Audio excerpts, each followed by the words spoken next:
다른 점이 있는데요. 뭐가 다를까요? 많은 것이 다르겠지만 중요한 것이 사람은 의미를 추구하며 살아갑니다. 사소한 일에도 의미를 부여하고 의미를 따지지 않습니까? 그래서 의미 있는 행동을 하려고 노력하고 그것이 또 삶을 살아가는 원동력이 되기도 합니다. 그 의미를 찾아서. 그런데 때로는 삶의 의미를 잃어버리는 순간도 있다는 거죠. 러시아의 극작가 고골리의 외투라고 하는 단편 소설에 한 노인이 나옵니다. 사람들이 이 노인에게 묻습니다. 당신의 평생 소원이 무엇이오? 그러면 이 노인은 조금도 주저하지 않고 이렇게 말합니다. 내 인생의 목표는 그리고 소원은 아주 고급진 외투 한 벌 갖는 것이오. 노인은 인생의 목표를 달성하기 위해서 평생 동안 열심히 일하고 저축했습니다. 그리고 마침내 돈을 모아서 고급진 아주 비싸고 고급진 외투를 하나 살 수 있게 된 거죠. 그렇게 노인은 고급진 외투를 사기 위해 상점에 들어가고 그날 같이 성공한 사람처럼 돈을 당당하게 지불하며 외투를 들고 나갔어요. 그런데 너무나 안타깝게 그 외투를 들고 나와서 집으로 돌아가는 길에 강도를 만난 거예요. 강도를 만나서 그 외투를, 그 비싼 고급진 외투를 빼앗기고 말았습니다. 노인은 매우 절망했습니다.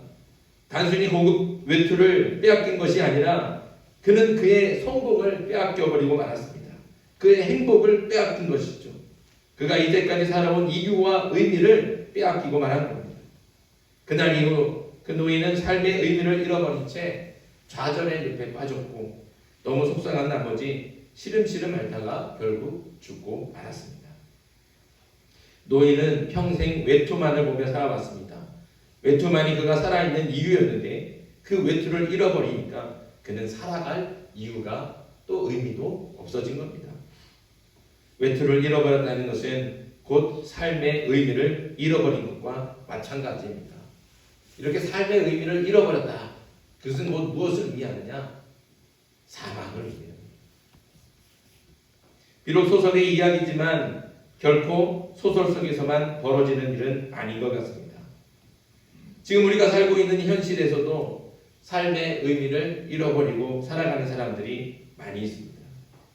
외투를 평생의 목적이며 삶의 의미로 살아온 노인처럼 좋은 아파트나 고급 승용차나 또 과장, 부장, 사장 이런 직급이 높은 데로 올라가고 아니면 시의원, 구의원, 국회의원 같은 정치적인 지위 또 간혹 어떤 사람들은 집사나 권사나 장로 이런 것들이 삶의 의미, 인생의 목표로 살아가는 사람들도 있습니다.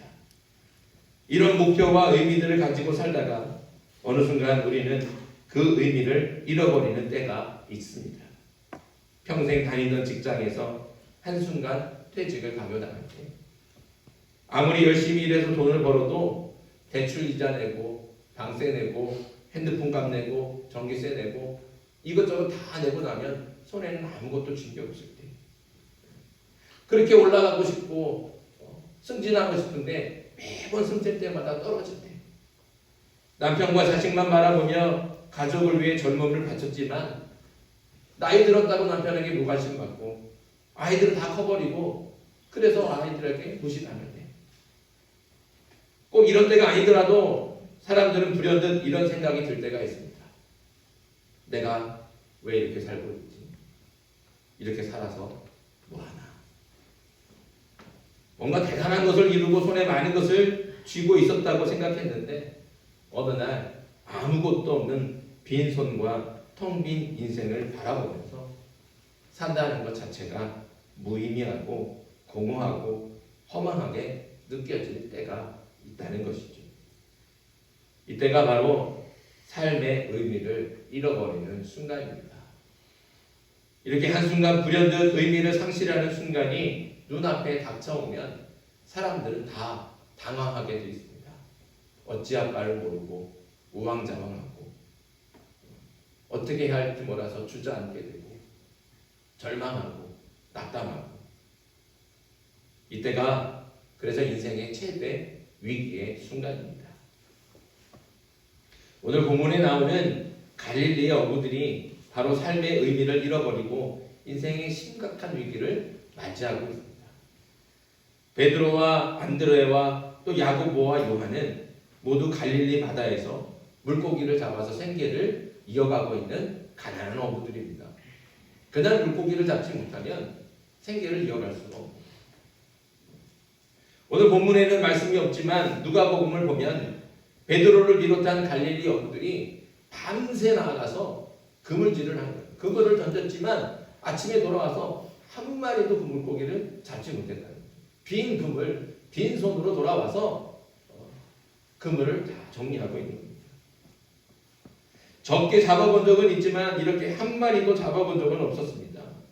한 번도 경험해보지 못한 이 현실 때문에 그래도 내일은 좀 잡히겠지, 이런 희망이 생기기보다는 내일도 이러면 어떡하지? 오히려 이런 불안과 두려움이 더 크게 가슴을 짓눌렀을 겁니다. 물고기를 많이 잡아서 돌아올 남편과 아빠를 기대하며 집에서 기다리고 있을 가족들을 생각하면 빈손으로 돌아가야 될 베드로의 마음이 얼마나 답답하겠습니까? 앞이 깜깜하겠죠.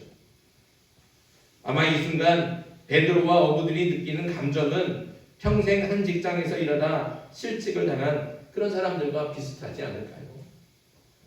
베드로와 어부들은 마치 인생의 의미로 생각했던 그 외투를 잃어버린 노인처럼 아마 이들도 그 순간 내가 왜 이렇게 살고 있지? 이렇게 살아서 뭐하나? 이런 생각을 하며 삶의 의미를 잃어버렸을 겁니다. 삶의 의미를 잃어버리는 그 순간 바로 인생의 최대 위기입니다. 그러면 어떻게 해야 이 위기를 극복할 수 있을까요? 이 위기에 대처하는 사람들은 두 가지로 나눌 수 있습니다. 첫째는 자포자기하면서 인생을 제멋대로 살아가는 거예요. 내 마음대로, 내 욕심대로 그렇게 살다가 가는 거죠. 때로는 스스로 목숨을 포기하기도 합니다. 두 번째는 잃어버린 의미에, 삶의 의미에 집착하지 않고 새로운 의미, 새로운 삶의 의미를 찾아가는 것이죠. 새로운 인생의 의미를 찾아가서 다시 살아갈 힘을 얻는 겁니다. 어떤 게 더 좋겠습니까? 당연히 두 번째가 더 좋겠죠. 잃어버린 삶의 의미에 너무 집착하지 않고 새로운 의미를 찾으면 됩니다. 그런데 새로운 의미를 찾는다고 할 때 많은 사람들은 본질은 그냥 그대로 두고 모양만 바꾸는 그런 경우가 있어요. 이미 잃어버린 의미를 다시 붙잡는 것이죠. 외투를 잃어버렸어요. 외투를 잃어버려서 삶의 의미도 함께 잃어버렸는데 고작 새롭게 찾은 새로운 의미라고 하는 것이 다른 외투라고 한다는 거예요. 내가 이 외투를 잃어버려서 내 의미를 잃어버렸는데 나는 그럼 다른 외투를 한번 찾아보겠다. 그러면 그거는 삶이 달라지지 않는 거예요. 이전의 인생과 전혀 다를 게 없다는 것이죠. 헛된 의미를 버리고 완전한 새 의미를 찾지 않으면 늘 똑같은 일이 반복될 뿐입니다. 언젠가는 또 삶의 의미를 잊어버리고 방황하고 헤매이고 좌절하고 낙담하게 된다는 것이죠. 왜냐하면 그 의미라고 하는 것, 그동안 내가 이것이 내 삶의 의미다, 내 삶의 이유다 라고 생각했던 것들이 사실 다 헛것이라는 거예요. 그런데 그 헛된 의미가 이거 말고 다른 거여야지 라고 다시 새롭게 찾은 것도 모양만 바꿨을 뿐이지 결코 다르지 않다는 거죠. 그러면 그 인생이 또 반복되는 거예요. 삶의 의미를 또 잊어버리게 될 것이고, 그러면 또 좌절할 것이고, 또 낙담할 거고, 또 실망하게 될 거예요. 그래서 삶의 의미를 잃어버리고 인생의 위기를 만났을 때 그 위기를 극복하는 방법은 변하지 않는 진리, 진정한 삶의 의미를 찾아야 하는 것입니다. 변하지 않는 진리, 진정한 삶의 의미가 무엇일까요? 바로 예수 그리스도입니다. 오직 예수님이 변하지 않는 진리, 그리고 우리가 살아가야 될 삶의 진정한 의미가 되는 것이죠. 삶의 의미를 잃어버리고 내가 이렇게 살아서 뭐하나, 이렇게 인생이 허무하고 답답할 때 예수님께서 베드로와 어부들을 찾아오셨고 그들에게 말씀하시기를 나를 따라오너라 말씀하셨습니다. 그때 베드로와 어부들은 예수님을 새로운 삶의 의미, 새로운 인생의 의미로 삼고 다 내려놓고 예수님을 따라가는 거예요. 이 말을 거꾸로 다시 말하면 제자가 된다는 것은 이전까지 삶의 의미라고 생각했던 것들을 버리고 새로운 삶의 의미, 진정한 삶의 의미를 찾아가서 인생의 방향을 바꾼다는 겁니다. 자, 그럼 베드로와 여기 갈릴리 어부들은 진정한 삶의 의미이신 예수님의 부르심을 듣고 어떻게 했습니까? 오늘 말씀은 뭐라고 가르쳐주고 있습니까? 베드로는 그물을 버려두고 예수님을 따라갔어요. 야고보와 요한은 어떻게 했어요? 배를 버리고 따라갔어요. 그물과 배만 버려두지 않고 또 뭘 버렸어요? 아버지도 버렸다. 심지어는 아버지까지 버려두고 예수님을 따라간 겁니다. 이 말씀은 우리가 익히 들어서 잘 알고 있죠. 그렇죠? 베드로와 이 갈릴리 어부들이 예수님을 따라갈 때 배도 버려두고 그물도 버려두고 아버지도 버리고 갔다. 사실 이거 우리 모르지 않지 않습니까? 다 알아요. 근데 사실 다 아는 이 말씀을 들을 때마다 사실 제대로 잘 들려지십니까? 마음이 편안하십니까? 당혹스럽지 않습니까?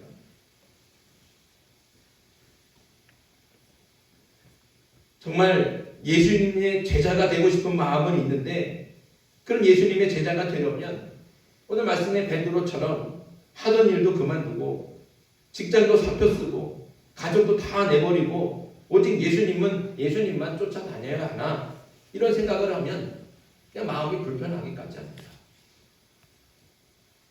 오늘 말씀을 글자 그대로만 해석한다면 그냥 보이는 글자로만 해석하면 예수님의 제자가 되기 위해서는 당장 직장도 때려치우고 가정도 돌보지 않은 채 오직 교회 일에만 매달리는 게 맞죠. 아니면 전부 다 신학교 가고 전도사 되겠다, 목사 되겠다 그러는 게 맞을 겁니다. 하지만 예수님 믿는다고 다 이렇게 하면 사회가 어떻게 되겠습니까? 그러니까 그렇게 하는 게 아니라는 거죠. 우리는 오늘 말씀에 그 글자의 뜻만 살피는 것이 아니라 그 글자 속에 숨어있는 하나님의 말씀을 또 예수님의 뜻을 바르게 분별할 수 있어야 되는 것입니다. 오늘 말씀에 숨겨져 있는 의미가 무엇일까요? 말씀대로 갈릴리 어부들이 그물을 버렸다는 것은 직업을 버렸다는 것이고 아버지를 버렸다는 것은 혈연 관계를 끊어냈다는 것입니다. 그것은 맞아요. 그런데 베드로는 이것들을 버릴 수밖에 없었습니다.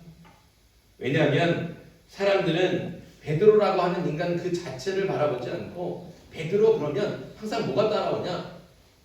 그 비천한 도시 갈릴리에 사는 사람, 그 누구 아들, 거기서 정말 사람들이 다 하기 싫은 어부, 물고기 잡는 어부로 살잖아. 베드로는 그런 사람이잖아. 사람들은 다 이렇게 생각하고 있는 거예요.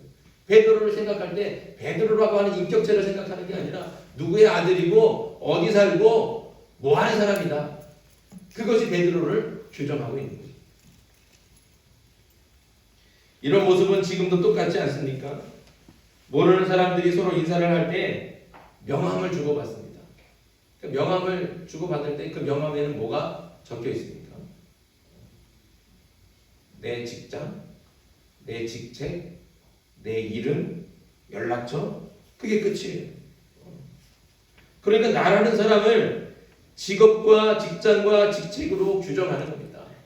명함을 주고받을 때 나는 이런 사람입니다 하고 명함을 주지만 나는 이런 사람이다 하고 소개하는 거에는 직장, 직책, 내 이름 이걸로 끝이 난다는 거예요. 그게 나라고 스스로를 규정하는 겁니다. 꼭 명함을 주고받지 않더라도 많은 사람들이 자기 자신을 소개할 때 내 아버지는 누구고 나는 무슨 대학 졸업했고 그래서 지금 어떤 직장을 다니고 나는 이 정도 법니다. 이렇게 자신을 소개하기도 합니다. 저희 아이들이 검은도에 온 지 얼마 안 돼서 슈퍼에 갑니다. 가면은 어른들이 어디 처음 보는 애가 오니까 궁금하잖아요. 그래서 물어봐요. 야, 넌 누구냐? 근데 우리 아이들이 뭐라고 대답을 했을까요? 저요? 검은교회 목사님 아들이에요. 그렇게 대답했다고 그러더라고요. 그러니까 많은 사람들이 나라고 하는 사람, 나를 규정할 때 그렇게 규정해요. 나는 누구 아들이고, 나는 어떤 직장 다니고, 나는 어떤 대학 나왔고, 나는 지금 얼마를 벌고, 이런 것들이 다 나로 규정된다는 거죠. 그런데 과연 정말 아버지가 누구인 것이, 내 직업이, 내가 졸업한 학교가 정말 나입니까? 그게 나예요.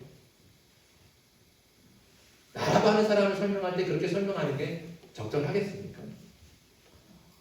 그렇지 않아요.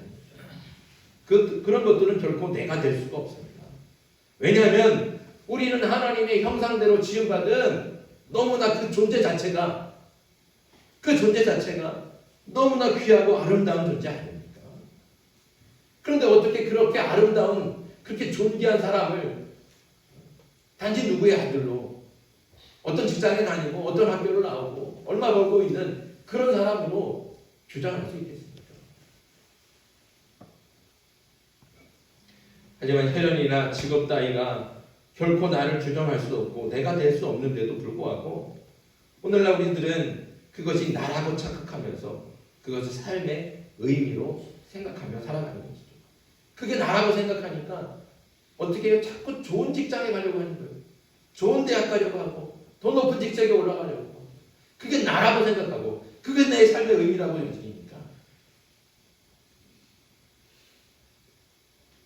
나뿐만 나를 규정할 때도 그렇게 하는 것뿐만 아니라 다른 사람을 볼 때도 그 사람의 직업이나 한 달 수입이나 부모가 누군지 재력은 어떤지 학력은 어떤지 그런 것들로 사람의 본성을 그게 사람의 본성인 것처럼 착각하며 보고 있지 않습니까? 나만 그렇게 보지 않고 다른 사람을 볼 때도 그렇게 본다는 것이죠. 그래서 첫인상은 참 호감이 좋아요. 아, 이 사람 좀 괜찮은 사람이네. 이렇게 느꼈다가 이 사람이 누구의 아들이다? 학교를 어디 다닌다? 직장 어디 다닌다? 뭐 이런 얘기 들으면 그 처음에 받았던 호감이 다 싹 사라지고 실망할 때가 있잖아요. 그게 왜 그렇습니까? 그 사람이 다니는 직장으로 판단해요. 그 사람이 누구의 아들인가로 결정한다는 거죠. 그 나온 학교로 판단하는 거예요. 그 사람이 그게 아닌데 우리가 그렇게 보고 있다는 것이죠. 이게 우리의 삶을 그렇게 만들어가는 거예요. 베드로와 갈릴리 어부들이 버렸다는 것은 바로 이것들을 버리는 거예요. 세상이 나로 규정하고 있는 것, 다른 사람들이 나로 판단하고 있는 것들, 그것들을 버렸다는 겁니다. 결코 내가 될 수 없는데도 나로 규정되어서 온갖 편견과 차별을 가져오는 직업과 혈연을 버리고 진짜 나로 다시 태어나는 겁니다. 우리도 마찬가지입니다. 우리가 버려야 할 것이 단지 직업이 아닙니다. 아버지를 버리라는 얘기 아니에요. 부모를 버리라는 얘기가 아닙니다. 나로 규정하고 있어서 나로 얽매이고 있는 것들, 자유롭게 하지 못하고 나를 억압하고 있는 것들, 그런 것들을 버려야 된다는 것이죠. 헛된 의미들이죠. 스스로가 가진 자기 정체성이 고작 먹고 사는 직업이나 보이지도 않고 중요하지도 않은 혈연에 얽매여 있다면 베드로처럼 뒤도 돌아보지 않고 버려야 합니다. 이것은 곧 나를 부인하는 것과 같은 거예요. 그동안 나라고 생각했던 것 있잖아요. 내가 어느 학교고 내가 어떤 직장이고 내가 어떤 직책이고 그것을 나라고 여겼던 것들 스스로가 그렇게 규정하고 있던 것들 그거를 버려야 된다는 거예요. 그러니까 어떻게 나를 부정할 수밖에 없는 거예요. 그래서 예수님이 뭐라고 말씀하셨습니까? 누구든지 나를 따라오려거든 자기를 부인하고 자기 십자가를 지고 나를 따라오라 말씀하시는 거예요. 이게 무슨 말씀이에요? 그동안 나로 규정해서 나를 얽매이게 하고 나를 자유롭게 하지 못하고 그것이 나인 줄 알고 착각하며 살아가고 있던 그것들을 다 버리라는 뜻입니다. 오늘 말씀에 베드로와 제자들이 배와 그물과 아버지를 버렸다고 했지만 결국 이들이 버린 것은 바로 자기 자신을 버린 것이고 자신을 부인한 것입니다. 제자가 된다는 것은 이렇게 나로 착각하고 있는 그 세상의 잣대들과 어리석은 자기 정체성 그리고 헛된 의미들 이것들을 버려야 되는 것이죠. 곧 자신을 부인하는 겁니다. 그리고 우리가 반드시 기억해야 되는 것은 제자는 반드시 예수님을 따르는 사람이 돼요. 제자는 예수님 믿는 사람이 아니에요. 그냥 단순히 믿기만 하는 사람이 제자가 아닙니다. 어떤 사람이 제자예요? 예수님을 따르는 사람. 예수님께서는 추종자들을 많이 만들어서 자신이 대접받고 숭배받으면서 자신의 영광과 존귀를 나타내려고 나를 따르라 이렇게 말씀하시고 제자들을 부르신 것이 절대로 아닙니다. 예수님께서 제자들을 부르신 것은 예수님 자신이 하나님 뜻에 순종하면서 하나님 나라를 위해 헌신하는 삶을 사셨던 것처럼 제자들 역시 말씀에 순종하고 하나님 나라를 위해서 헌신하게 하시려고 그래서 제자들을 부르신 거예요. 그래서 예수님께서는 제자들을 부르셨을 때 결코 허황된 약속으로 제자들을 유인하지 않았습니다. 자신을 따르면 부자가 된다든지 사업이 잘 된다든지 출세를 한다든지 그런 약속으로 제자들을 유혹하지 않았습니다. 예수님께서는 제자들을 불러놓고 뭐라고 말씀하셨습니까? 가난한 자가 복이 있다. 애통하는 자가 복이 있다. 의에 줄이고 목마른 사람이 복이 있다. 나를 위해서 핍박받는 사람이 정말 복이 있다. 그게 예수님께서 주신 말씀이에요. 또 말씀하시기를 누가 오른뺨을 때리면 왼뺨도 돌려대라. 겉옷을 달라고 하면 속옷까지 주고 오리를 가자고 하면 심리를 같이 가라. 또 말씀하셨습니다. 지팡이 외에는 양식이나 배낭이나 전대의 돈이나 아무것도 가지지 말고 신만 신고 두벌옷도 입지 말아라. 그리고 크고자 하면 섬기는 사람이 돼야 되고 으뜸이 되고자 하면 오히려 종이 되어라. 이게 예수님께서 제자들에게 주신 말씀이에요. 예수님께서 제자들에게 약속하신 것은 세상의 기준으로 보면 축복이 아니라 오히려 재앙입니다. 아무것도 가질 수 없는 빈털터리 인생이 되는 것이고 다른 사람들 위해 군림하고 명령하는 사람이 아니라 오히려 사람들 밑에서 섬겨야 하는 종의 인생이 바로 제자가 되는, 그리고 결국에는 예수님과 같이 십자가를 지고 고난의 길을 가는 거예요. 죽음의 길을 가는 거예요. 예수님께서는 그 십자가의 길, 고난의 길, 죽음의 길을 예수님께서 친히 먼저 가셨고 그 길을 제자들에게 보여주시면서 너희도 나를 따라오너라 부르시는 거예요. 예수님께서 저와 여러분들을 제자로 부르실 때도 예수님을 따라오라고 부르시는 겁니다.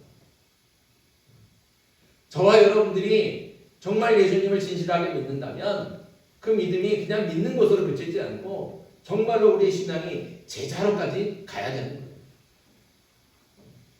저와 여러분들이 이렇게 다 제자가 되길 간절히 소망합니다. 그래서 우리는 예수님처럼 생각하고 예수님처럼 말하고 예수님처럼 행동하며 예수님을 따라가는 거예요. 예수님께서 가신 그 길을 그대로 쫓아가는 것이죠.